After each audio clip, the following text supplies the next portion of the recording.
76 billion rand is allocated for job creation programs.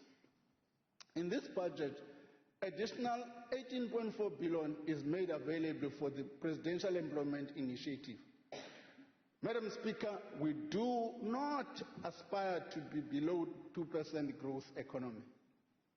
We are capable of much more. That's the budget 2022 delivered today by Minister Enoch Godongwane.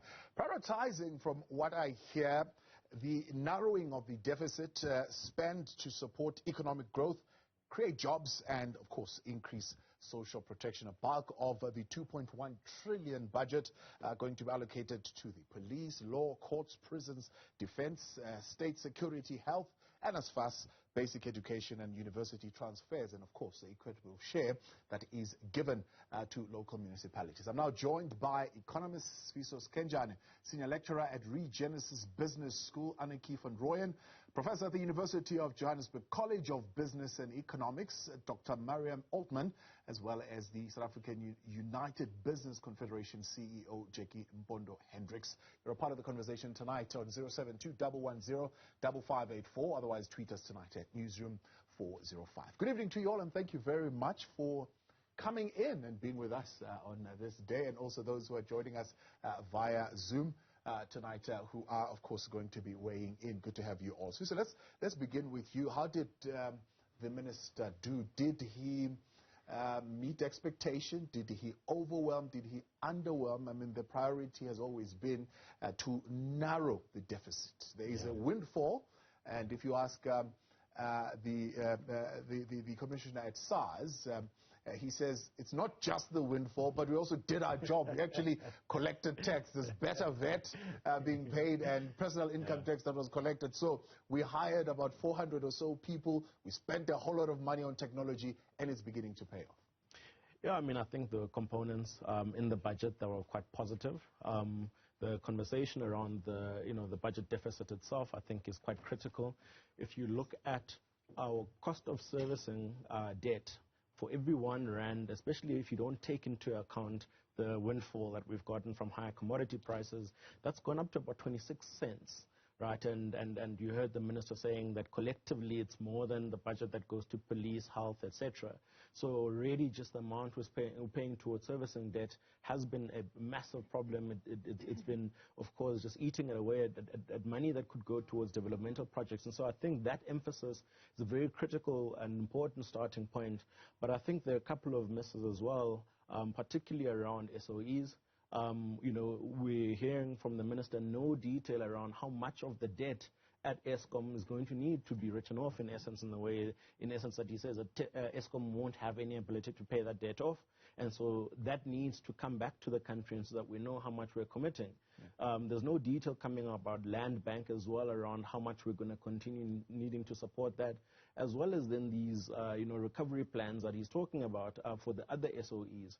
Are we having a clear picture around how much we're going to need to support SOEs? We don't, and I think it's a clear indication that we're probably in the medium term going to continue to be supporting SOEs. The IMF came out and said, if South Africa wants to get onto a sustainable fiscal reform path, it's got to fix its issues around the bloated labor force. It's got to fix the issues around SOEs, and it's got to make sure it doesn't pull back on developmental funding. And so there's components that are certainly coming out of the budget that's showing that there's impetus that we continue developmental funding and social spending. But I think the big elephants in the room certainly weren't addressed in that particular budget today. Yeah. Dr. Altman, that is, of course, what some are saying, that there are serious challenges to the economy that are brought about by Eskom. And if, for example, a bulk of the 186 billion rands windfall that was received unexpectedly thanks to the upturn in the commodities sector could have been better invested in, say, an own entity like Eskom, we would maybe begin to see the growth that we want and the kind of jobs that we want to create. What's your take? Okay, well, the first thing is that they did invest in an Eskom because they used half of it to pay off debt. So that is actually an investment in Eskom, if you see what I mean. The entities are they're not necessarily looking for an equity injection. What he's saying is, get your act together. There isn't going to be any more bailouts. They do have access to guaranteed, they can get government guaranteed loans still, but that was already in the plan, and very wisely they used the money to settle some debt.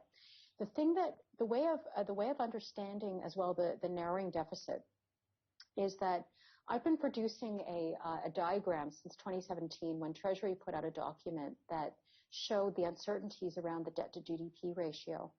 And there's been a kind of a hockey stick kind of thing where every single year that expectation rises. And this is the first year since 2017 that the expectation of stabilizing the debt to GDP ratio and then bringing it down it finally looks like there's a grip and a pathway to doing so. I think the key message that came out here for me was that Enoch Godongwana, the finance minister, is using his political nose and capability, and he's charting through the groups to make sure that we're getting the right kind of social expenditure we need with the terrible unemployment we have right now. And deepening poverty, with an understanding that we need to get to growth, with an understanding that resources are not infinite. And he seems to be charting through that.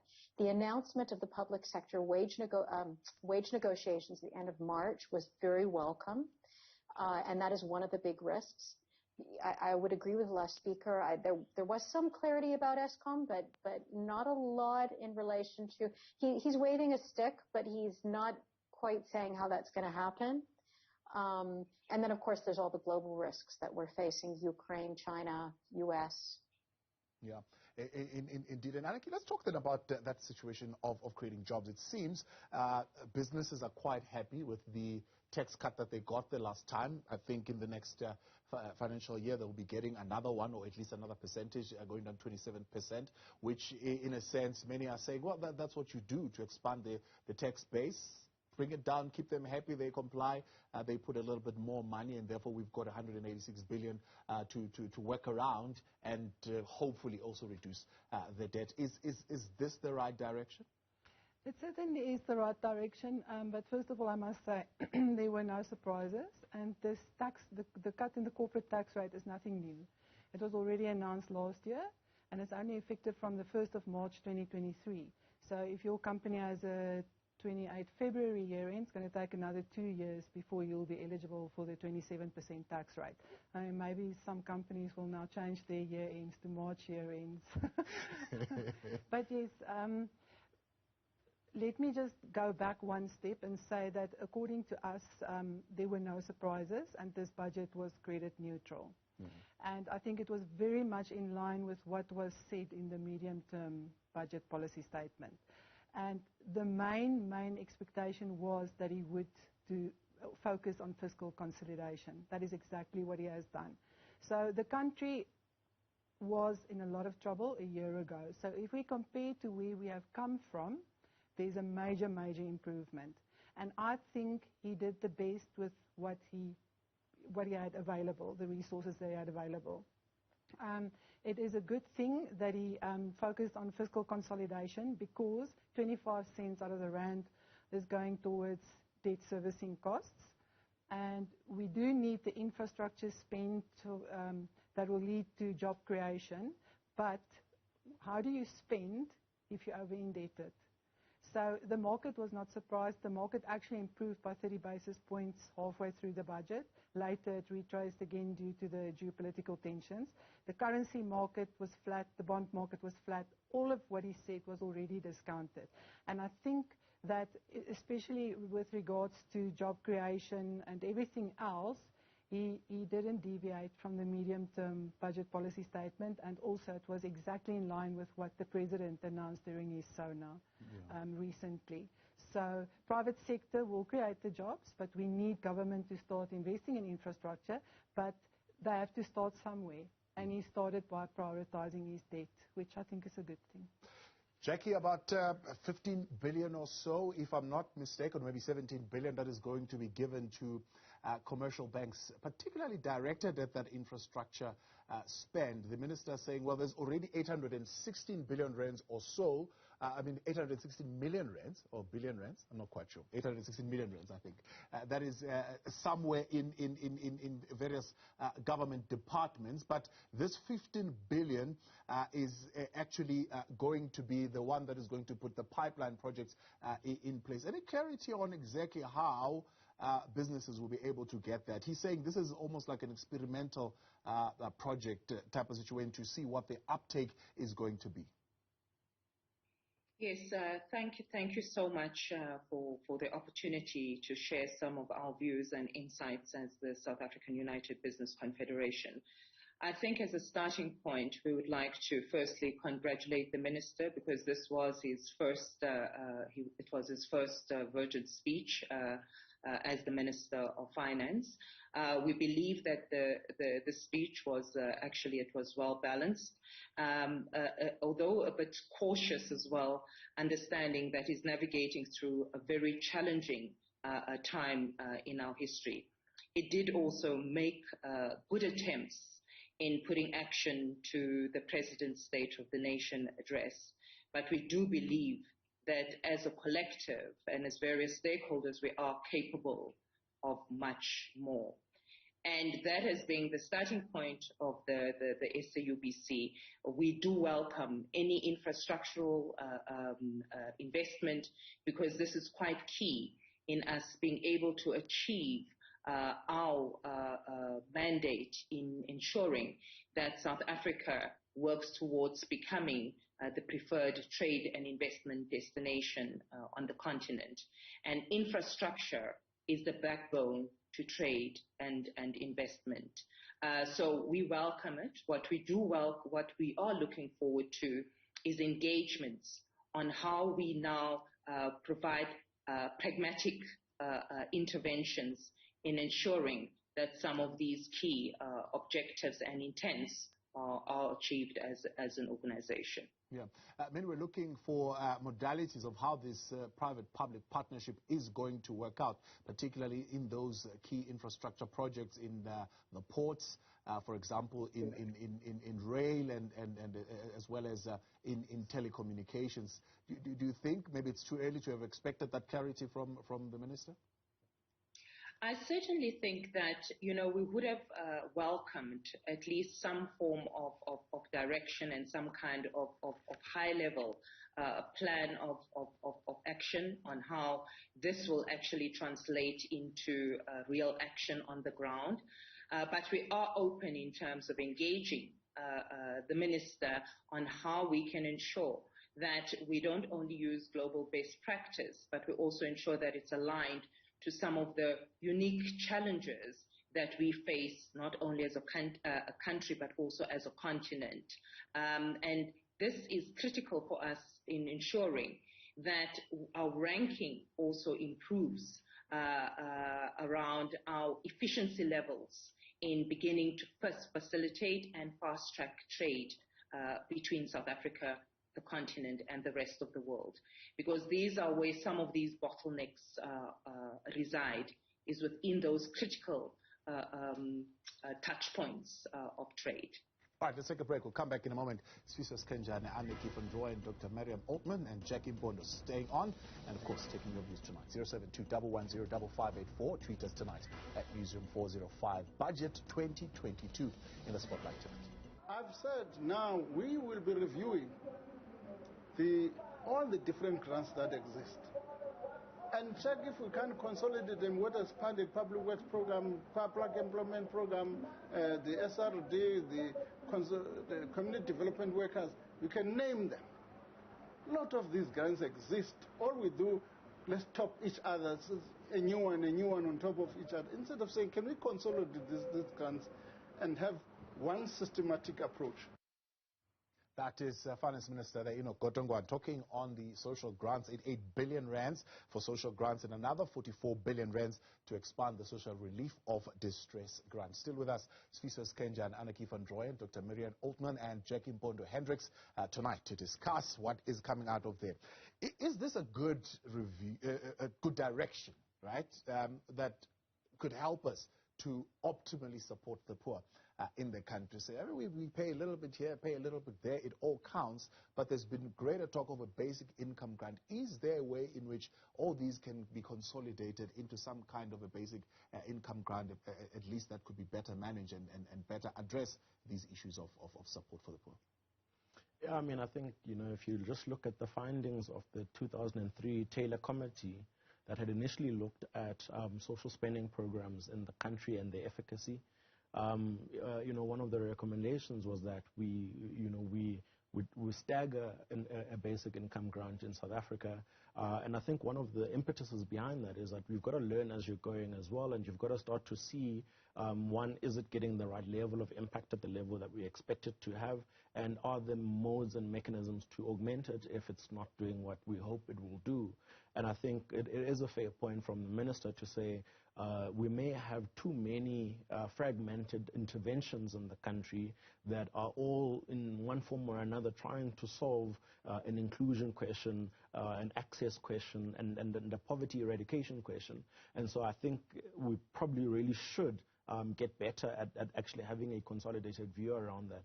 One of the challenges we've had, particularly around the budget appropriation process in South Africa, is that it's been largely metrics-based. And so you look at an environment and say, if there are 1,000 people here, ordinarily then there should be this many schools per however many people, this many hospitals. But we haven't taken an impact-based lens over and above that to say, given the fact that we've got budget constraints, if you've got R1 to spend between a school and a hospital, how do you decide where to optimally allocate that based on the impact that you expect to have? And so I think even within these other programs that we're talking about, if we did have an impact-based view on those programs, you would know which one to layer on top of which one with a particular view around the kind of social impact you expect to have, the kind of multiplier effects that you expect it to have as well. And so I think I'm really interested to see whether or not the additions that are coming in the budget appropriation bill are starting to journey towards having an impact-based view in the way in which we approach a budget appropriation, in a way in which we target very limited resources in the areas we think it'll have the most impact.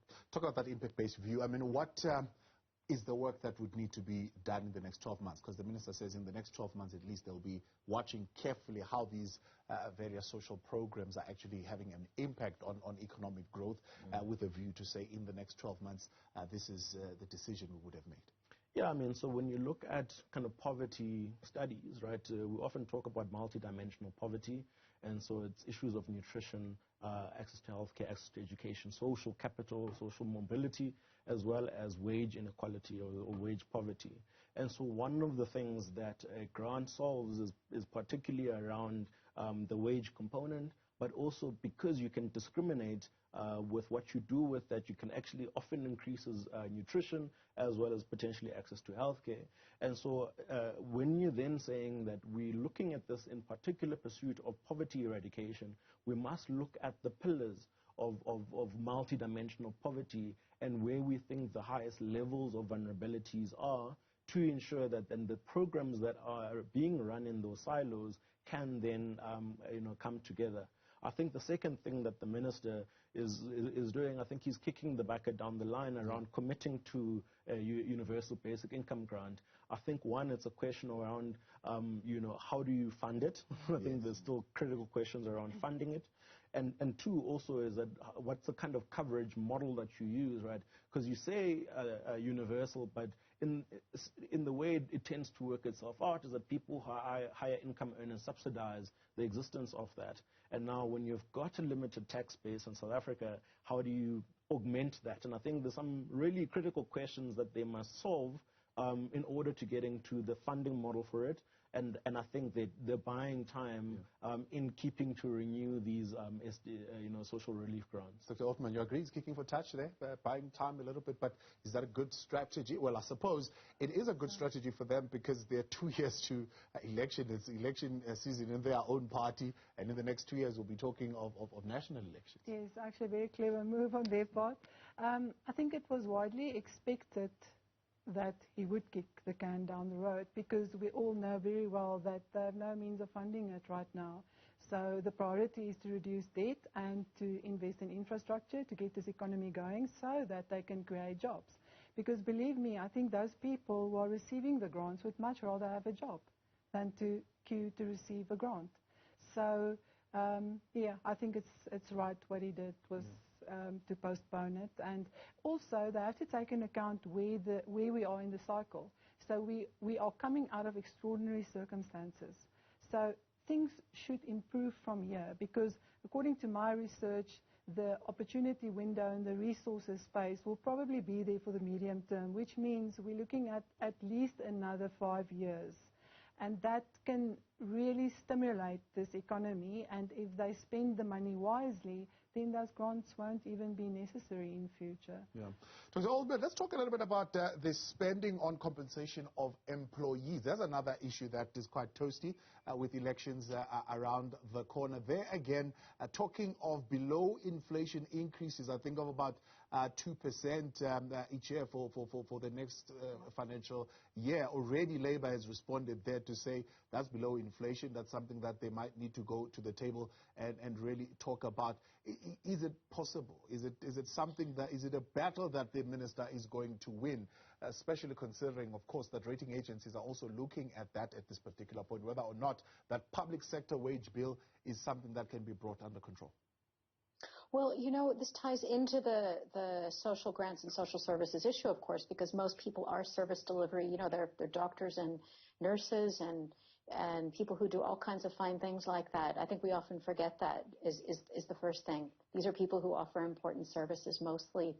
The issue with the wage agreement is that the 3-year agreement, which government kind of reneged on about a year ago, expired last March. And one of the big, you know, when I was a National Planning Commissioner until about March last year, you know, I was part of driving this point that we need a long-term strategy. You know, this idea when there was a change in democratic government, there was an approach where bargaining with labor, well, I don't know if there was bargaining, but the setting of wages at that time was done every year, and then the budgeting was done separately. And there was an effort to get longer-term planning and alignment with the budget because, of course, the remuneration budget in any government is very large.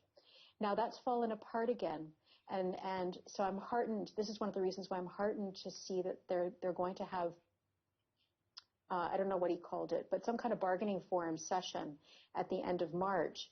What they need is they need a long-term strategy that looks at service delivery, performance, human resource management, right skill, right job.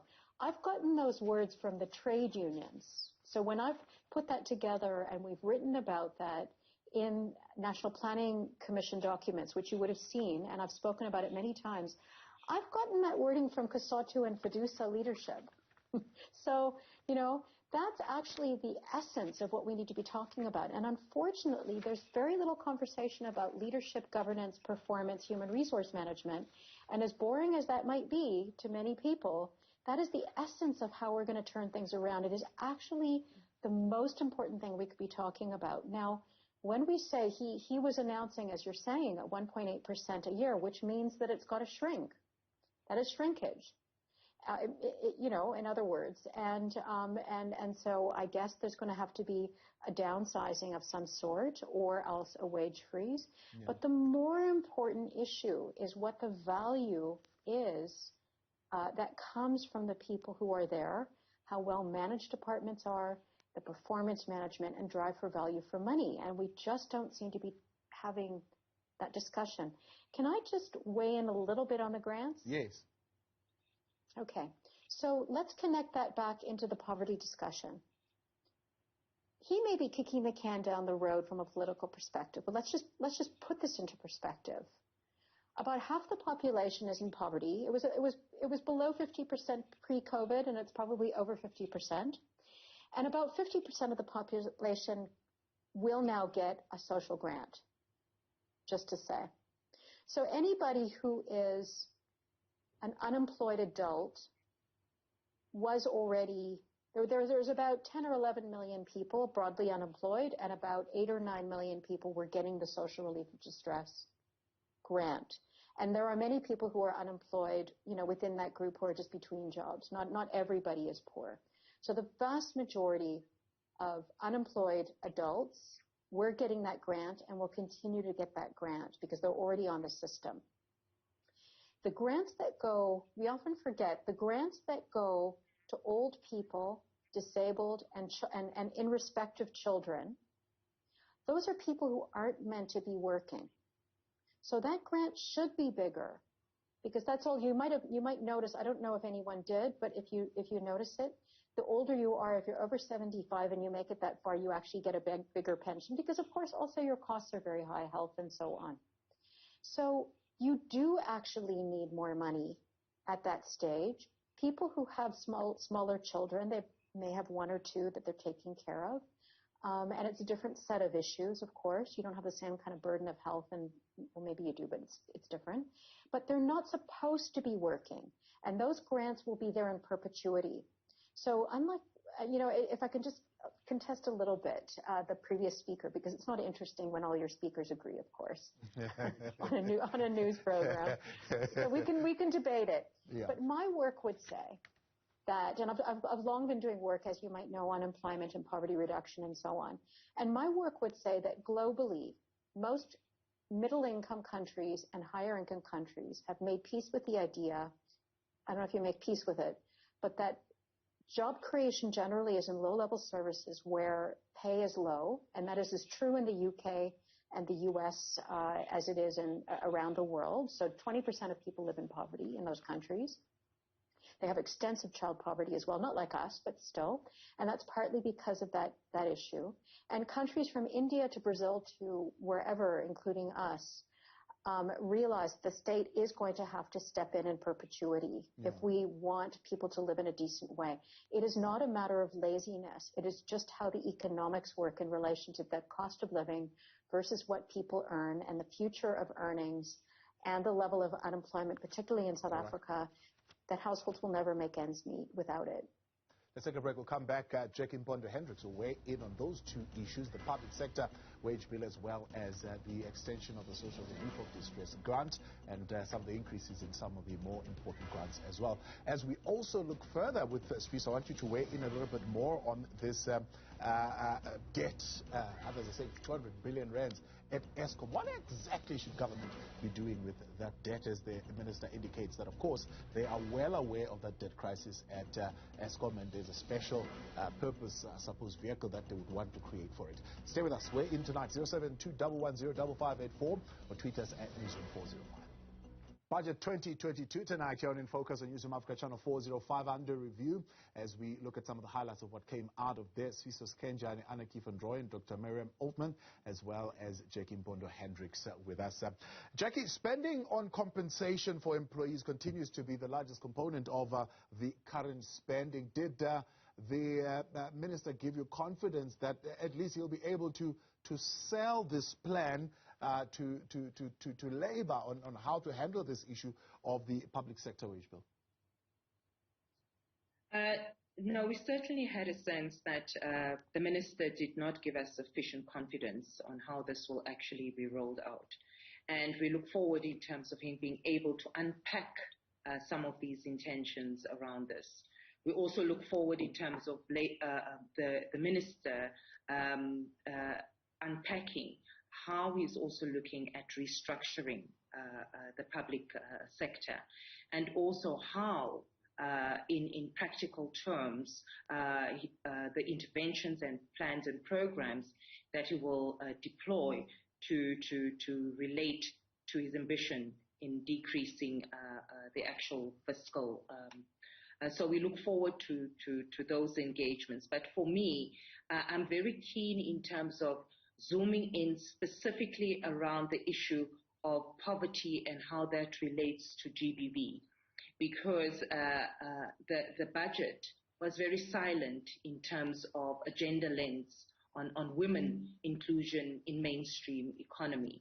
And this for me is critical if we are meant to deal with this GBV pandemic in a structured and deliberate manner. So I would like to also bring the focus in specifically around the GBV issues, recognizing the fact that there are some commitments that have been made in terms of supporting and improving the efficiency and effective levels within the Justice Department.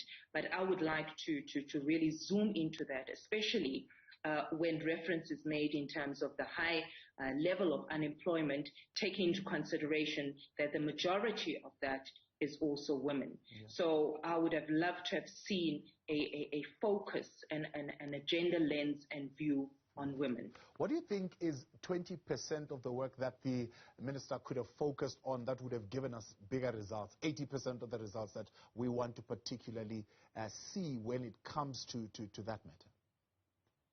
You see, for me, when we start talking about grants, I'm very keen to see a scenario in South Africa where we have a gender budget.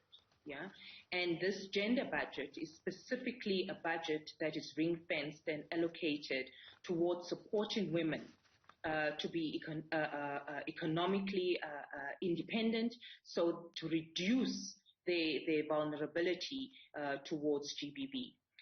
So that is something that I'm really keen to look to have government look into, and how some of these grants can also be awarded to victims or people that are in compromised positions when it comes to GBV. Yeah. See, Minister, I would argue that, for example, some of this money is caught up in things like the 120 billion rands over the next 3 years at the South African Police Service, or law courts and prisons, 50.8 billion rands that will be spent there, maybe even money that is spent on health and other community development. You say you would want him to particularly take it out of that particular budget and put it into an agenda item called gender spend. Correct. All right. And this is specifically in terms of looking at the violence cycle as well, and where and how we can begin to support victims from a financial perspective when they are actually exposed to situations of violence. All right. So let's talk then about this distress debt. Is there transparency around this particular question of distress debt? Saying, Minister says, no, a lot of people saying, no, I must be transparent. He kept on saying that today. Yeah. But is he transparent enough on what this debt is? Like I'm saying, there are some experts who are looking at the debt at Eskom. I think it's sitting at close to half a trillion? Yeah. And they're saying 200 billion of that is this distress debt that we're talking about, that Eskom is sitting with, that should be sitting on government's balance sheet, and it would allow Eskom some room to breathe. And hence they are saying more money should be pumped into that SOE, because that literally is where growth and development is being hindered. Yeah, I mean, I think the number of ways to look at it. I think the first issue is understanding, one, as I said, the absolute amount of the debt that government does not believe Eskom has got capacity to pay back, and where also those relationships have fallen apart with the creditors. And then they've got to communicate that to the country, right? Because when Eskom's got a rotten capital structure, there are things that they can't do. It's difficult to borrow, and when they borrow at high interest rates, and the investment markets is more complex for them as well. And one of the interesting parallels we can draw to almost kind of inspire the thinking around is, if you remember when African Bank came under a lot of distress, and government came in to bail it out. What it did is that it separated the distressed loans into the bad bank and then started a good bank, and it was actually called the good bank. And the turnaround that we saw, and we saw that even the recoveries out of the bad book actually started coming through, but at least then provisions were made that this is money that we probably won't be able to recover. So when you communicate that to the country with a view around what's the good Eskom is going to look like, and what do we want it to do? And so when we're seeing the energy reform proposals coming into the bill around, opening competition in the transmission component, what kind of capital structure will support, kind of a developmental lens around that, and a profitable lens? And so I think, back to the question is that we must just have a view around how much the debt is. And also then once we've got that, say, have a view around what kind of capital structure will make Eskom a viable entity. And therefore, then this is what we're pursuing, and that's the thing we need to communicate to the country. Yeah. And from a business point of view, what do you make of the various vehicles that are being created for small businesses, particularly to lend money at, I suppose, more favorable rates? Yes, I think that's a very important point, and it's something that's also been emphasized in SONA and the medium-term policy statement. And if you look at how GDP has rebounded, it's pretty obvious then that companies are starting to perform better. And we need the small and medium businesses, and we need to develop our entrepreneurs in this country. This is a young and growing population. So it's very important to take this country forward and for job creation. So I know there was a loan guarantee, sort of an extension to the loan guarantees, but he still has to give us a lot of detail. This budget was a bit light on detail. Yeah, so we're curious to see what he will come up with. He mentioned some of a portion that would be a guarantee that government would take and say to the banks, oh, well, if they default, at least we'll pay this much. Is that the kind of direction that we would want to go, considering how the uptake on the relief or distress of relief for entrepreneurs actually took up during the time of COVID? I mean, I think, we probably need to have a little bit more of a textured understanding around what makes entrepreneurship difficult in South Africa, and the capital spectrum that a growing enterprise needs. On the front end, you need quite a bit of patient capital, and that's where a lot of grant funding comes through, whether it's SIFA or whatever. And then from there, there's kind of like, kind of low cost funding, and then you can get into more complex type funding, whether it's equity-based, etc. And once you understand in the spectrum of that funding, you can then locate and say, of the 3.2 registered businesses at SIPSI, we saw that only 800,000 of them were even eligible for tax. And therefore, a lot of the businesses are sitting in that grant space. We need the patient capital to help them capitalize into growth. In South Africa, we've got so there's a thing they call the kind of the business re-entry rate, and so there's a number of times an entrepreneur fails before they're able to pick up their business successfully. South Africa re-entry rate is about 1.1 times, and so most people who fail once can't come back, and mostly because they probably incurred some debt or whatever, and they can't go back into entrepreneurship. The global average is about 3.3 times, and so we're lagging in terms of creating a conducive environment for people to fail forward and to learn and to have capital that can support them along that growth.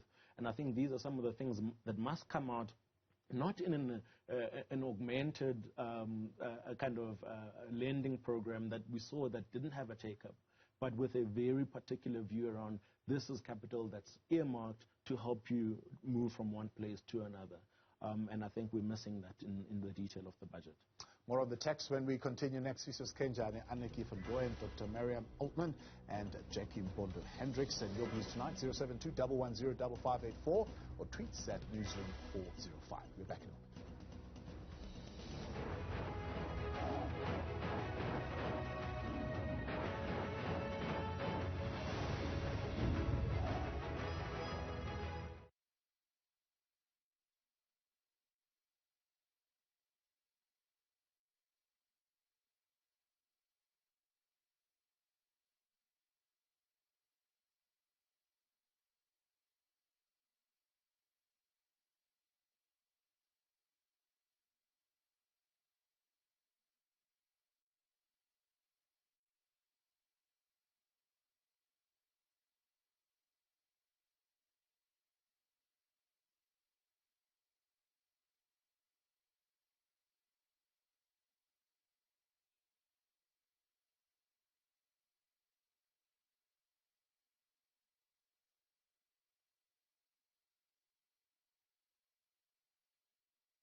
Back tonight on In Focus, Newzroom Afrika, Channel 405, and the budget 2022, looking at the highlights and the lowlights and what hit the spot and what could be done better. Sifiso, Skenjana, Annatjie from Rooyen, Dr. Miriam Altman, as well as Mpondo, Hendricks helping us in this conversation as we wrap it up tonight. Dr. Altman, let's hear your views then on the handling of the Eskom debt situation and then also the funding of SMEs. What could have been done better then? How could the minister have navigated that space? So in 5 seconds or less, Eskom and SMEs. Okay. Well, I don't know what he could have done about Eskom. If I can just say, look, there's no way that that's enough money. Let's just call it what it is. And probably if we continue with the same model, which we're not meant to be, then there's no way that's going to be enough money. We're going to have to be thinking about, I used to be chief of strategy at Telkom, and, what was learned there is that the state doesn't have to run an entire industry, right? So, the Eskom can be smaller, PRASA can be smaller. We have to be thinking about strategic, dynamic businesses that government, where government is involved in the crucial area that government needs to be part of. I don't know why government has to be doing generation, for example.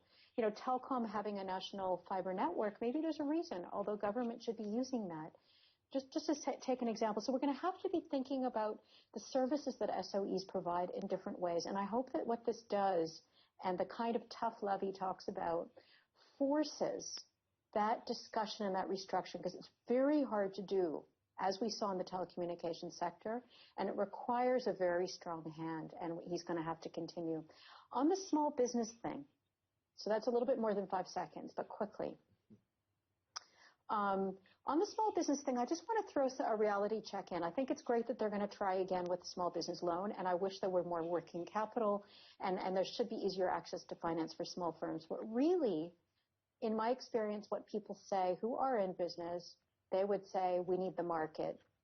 Get rid of the red tape, make the environment better, make sure there's energy and water, and market and global market development. In 2020, just to give you an example, the presidency asked me if I could help think about, because I'd done a lot of work in tourism, and they had asked me if I could help think about what to do about the tourism, for tourism businesses.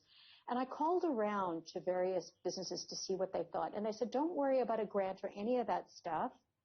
Just get the market moving again.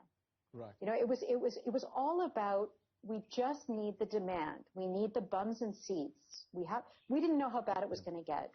All right. It was just get the bums and seats. 5 seconds up. Create the market. I got you there. Jackie, okay. You can come in. Let's hear your views on the question of the money being spent on education, right? Some money been allocated, again, extra funding to the National Student Financial Aid Scheme, and some money being spent at universities, but also more money being spent on the President's employment stimulus program to get more young people employed. Is this the direction we should be going?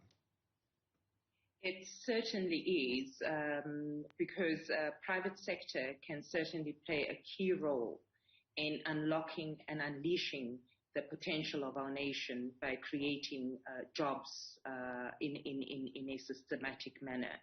And some of the incentives that have been introduced by the minister, I certainly think can be extended and broadened to have a broader participation in terms of SMMEs and the corporate sector. I do, however, want to touch on what you did mention around SMMEs, because that is ultimately our space as the South African United Business Confederation. And one of my key appeals to government is to engage business formations more, because this is everything that we do. We assist, we support, we capacitate SMMEs through the process of even accessing funding. So we are looking forward to challenging government to broaden the NEDLAC engagement process for it to be more inclusive, so that we can all begin to play a meaningful role in unlocking the true potential of SMMEs, because ultimately we are on the ground, we understand the challenges, and we are certainly there to assist, as they are our main constituency. Yeah, certainly. Then, Annatjie, what is your take on the relief being given on personal income tax? 5.2 billion in tax to support households and the economy, no adjustment to the fuel levy, the RAF levy, and no adjustment to the income tax bracket. Yeah, I think that's pretty much in line with what was expected, was discounted by markets, pretty much what private individuals were expecting. So I really tried to give consumers something, but like I said earlier, he was constrained in what he was able to do with his... Is that going to be able to somewhat, get into the economy and give us the kind of growth, or at least stimulate some degree of growth that we would want to see? See, the Minister in the Presidency, I heard him being asked earlier on, for example, about the 300,000 jobs were created, another 500 that they're hoping to create now with the expansion of the presidential employment stimulus, saying those guys will end that stipend, and at least that stipend would get into the economy and would create some kind of activity. Yeah, probably, but I don't really think that is what's going to drive it. I think we need infrastructure investment to create jobs, to help people save tax or to increase taxes. That's not going to stimulate economic growth. We need investment in infrastructure to stimulate economic growth and to create jobs. And privatization, partnering, SOEs partnering with private sector, that will also create jobs and eventually help government to collect more taxes. Yeah, expanding the tax base certainly is one of the issues that we'll need to deal with to be able to meet or at least reduce debt and close that gap between spending and revenue. Did it or will it continue to do that if we follow this particular trajectory? I think, I would definitely look at it more as relief than something that will spur growth from a household point of view. Primarily because if you look, even the adjustment of the tax brackets are at about 4.5% and inflation is about 5.7 now. So it's still slightly below inflation, and so in essence, your disposable income from household level, you're still a little bit kind of poorer than you were the year before. I think that's one of the things. And just one of the other points that I wanted to latch on from Jackie is around particularly funding for tertiary education. In South Africa, we've got what we call a convex curve in terms of returns to higher education or to education. And so the higher you go up the education spectrum, the kind of returns that come back to households and to the economy is actually much higher. Whereas historically we used to think that we must focus only on kind of early childhood development. And so reducing NSFAS funding actually kind of materially reduces our human development indices, as well as long-term potential economic growth, which is driven by a good component of what your wage expectations would be. So simply saying that we must never find ourselves in a space again like we've been before, where we reduce the funding for NSFAS.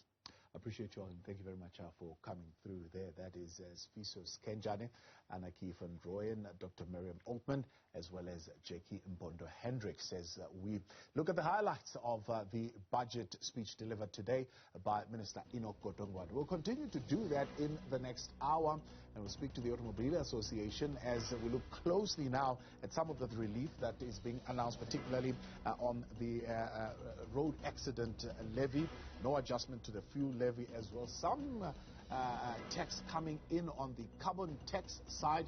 What the impact of that will be, we'll speak to the Automobile Association in a moment when In Focus continues. Stay with us.